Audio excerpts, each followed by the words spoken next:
In the last episode, we have seen Article 309, 10, and 11, and 320. That is, the constitutional provisions governing government servants. To recapitulate what we have discussed in the last class, Article 309 envisages that appropriate legislature can make law to regulate the recruitment and conditions of service of the government servants placed at the disposal of the union or the state as the case may be. Till a law is made by the appropriate legislature, it is competent for the President of India or the Governor as the case may be to make rules to govern the recruitment and conditions of service of such employees. Then we set Article 310. 310 is otherwise called the doctrine of pleasure, which means every member of the All India Service or Central Service or Defence Service hold their post during the pleasure of the President, which again means that a government servant can be dismissed or removed at any time without notice, without reason, without cause of action for wrongful dismissal.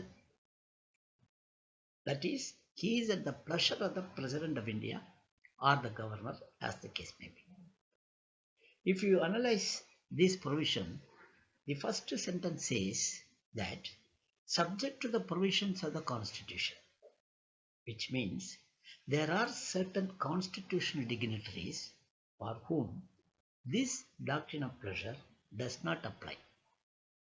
That is, for instance, judges of Supreme Court or High Court, CAG, Chief Election Commissioner and Election Commissioners et al. For them, the doctrine of pleasure does not apply. They can be removed from office only after following the procedure stipulated in the Constitution. And remember, Article 311 is itself an exception to Article 310. Article 310 cannot be diluted under any circumstances. And Article 311, which is an exception to Article 310, provides two constitutional safeguards. One is, no government servant can be dismissed by any authority who is subordinate to the appointing authority. Number two, no government servant can be dismissed, removed or reduced in rank except after an inquiry in which he is informed of the charges and is given a reasonable opportunity of being heard in person. Remember, these are all the two procedural safeguards provided to every government servant whose services are placed at the disposal of the union or the state as the case may be. The first safeguard cannot be dispensed with under any circumstances. It is applicable to all, irrespective of whether it belongs to Defence Service, All India Service, Central Service, whoever it is. This first safeguard, that no person can be dismissed or removed by any authority who is subordinate to the appointing authority, is applicable to all employees. Whereas the second safeguard, that is, no government servant can be dismissed, removed or reduced in rank except after an inquiry in which he is informed of the charges and is given a reasonable opportunity of being heard in person, can be dispensed with in certain circumstances. What are the certain circumstances? Number one, criminal conviction. Number two, inexpediency. Number three, impracticability. That is, where a government servant has been dismissed on the ground of his conduct which has led to his conviction on a criminal charge, there is no need for any inquiry. That is criminal conviction. It is obvious. Of course, according to the rules, a skeleton inquiry should be held, but the constitutional provision is if a government servant can be dismissed or removed on the ground of his conduct which has led to his conviction on a criminal charge. Number one.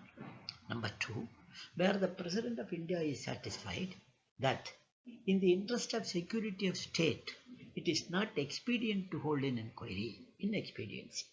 That means the reasons are obvious in the interest of security of state.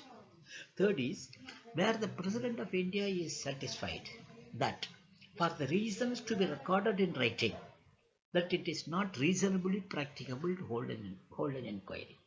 Remember, in the third case, that is impracticability, the President of India is to record the reasons why the oral hearing or the personal hearing cannot be extended to the accused charged officer, accused government servant.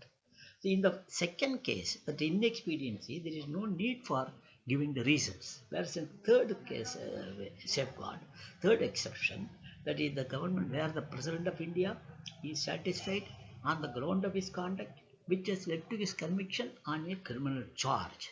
So, these are all the constitutional provisions. In addition, Article 320 provides consultation of commission wherever necessary. Up to this we have seen in the last episode. Now we are coming to CCA rules. CCA rules 1965. Of course, this does not directly apply to civil service candidates. Nevertheless, those who are taking the public administration, this is one of the part of the syllabus.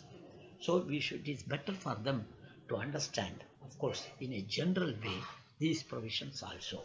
Whereas in the case of section officers and private secretaries of central services, this is a subject. CCA rules are an important subject which can fetch around 10 to 15 marks.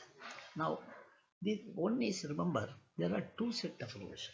One is CCA rules 1965 and another is CCS conduct rules 1964. Now, how to remember this? One is 64 and another is 65. Remember, this is applicable only for central civil service. Rest of the people, this is not applicable. So, as far as CCA rules 1965, CCS conduct rules 1964. How do you remember these two? One is 64 and another is 65. Suppose, let us say you employ a servant at your house. First, you will say what are all the conditions. For instance, he or she should come around in the morning, early morning, and first duty is to clean the utensils, second is to wash the rooms, and third is to do all the important morning work, etc. You stipulate the code of conduct for the servant first. Then simultaneously you will say, if you do not come at 6 o'clock, or if you are late, if you are absented yourself without our knowledge, then in that case I will not pay you the fees or we will not pay you the salary.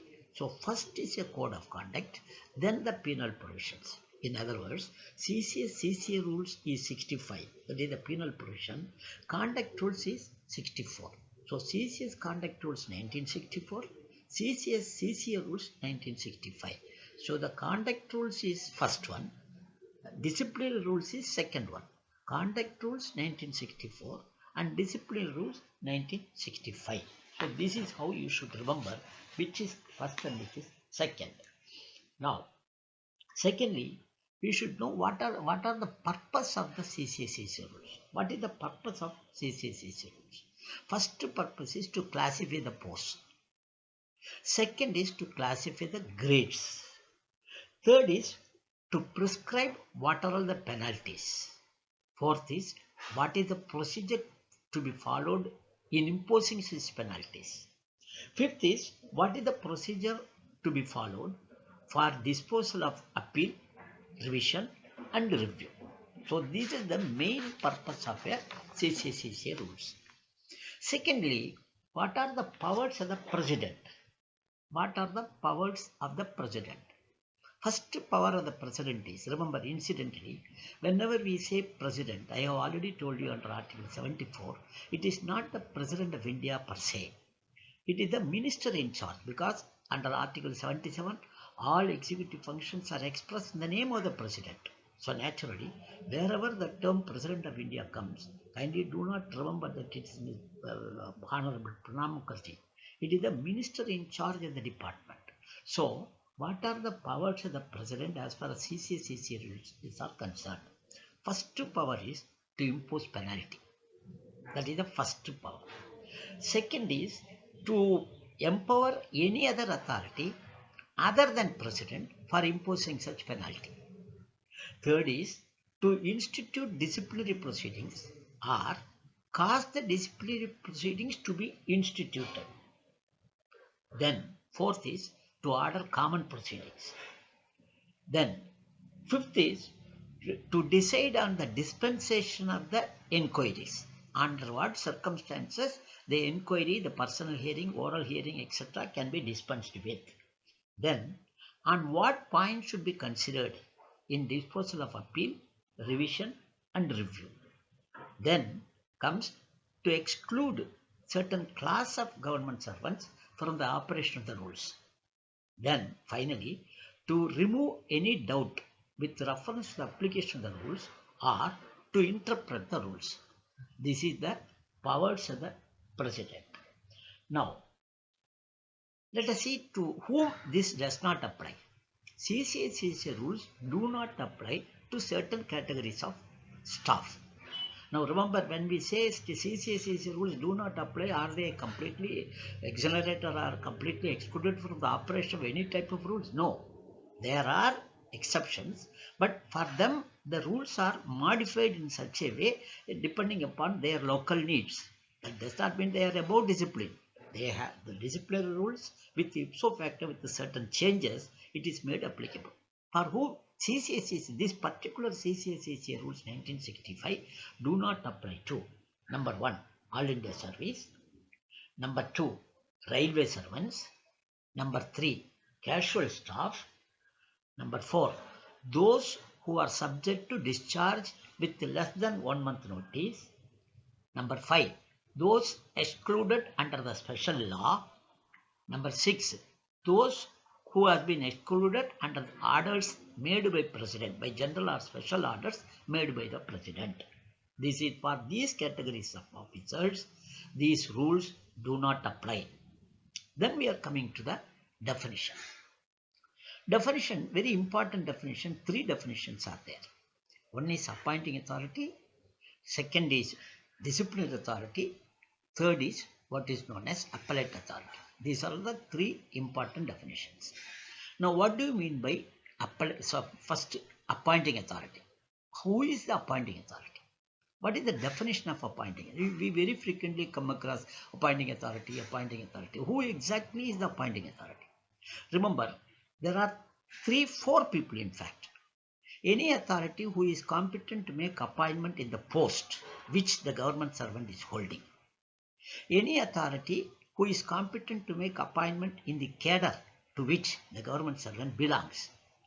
Any authority who is competent to make appointment in the service to which the government servant belongs. Number 4, the authority who actually appointed the government servant. Remember, post, grade, service, and who actually appointed him. With reference to these 4, you find out who is the competent authority in these 4 cases and who is the highest authority. That authority is the appointing authority. I know it's totally confusion. I will give an example. Let us say you take a girl. She is a daughter to somebody, wife to somebody, sister to somebody, mother to somebody.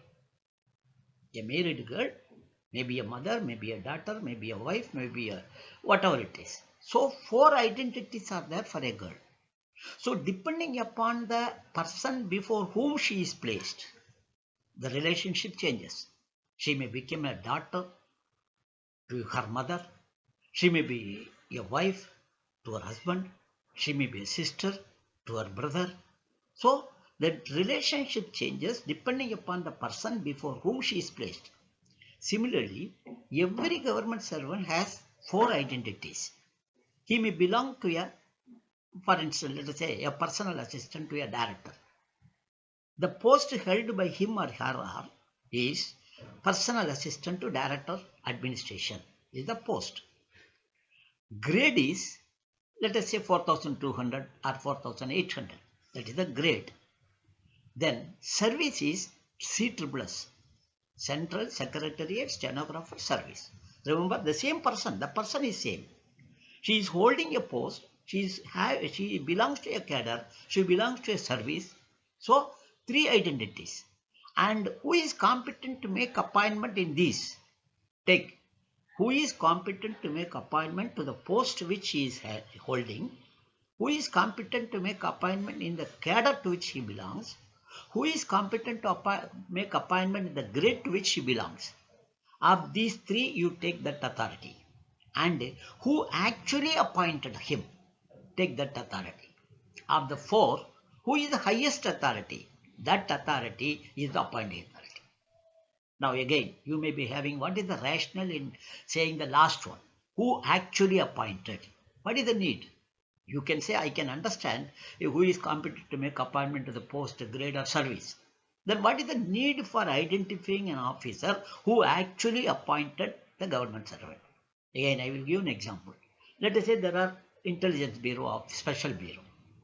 The special bureau, the complement of the staff may be one as additional director, say in the joint secretary rank, with a senior PA or private secretary and a UDC and a peon, a grade D official, a peon. Remember, in this case, the grade D official was appointed by a joint secretary officer, say additional director or joint director.